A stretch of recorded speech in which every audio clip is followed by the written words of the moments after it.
இன்றைய இறைவார்த்தை.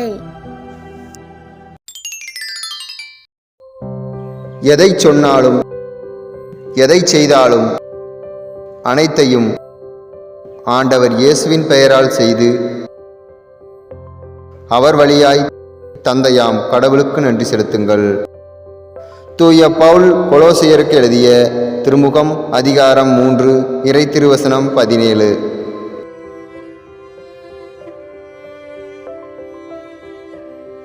எதை சொன்னாலும் எதை செய்தாலும் அனைத்தையும் ஆண்டவர் இயேசுவின் பெயரால் செய்து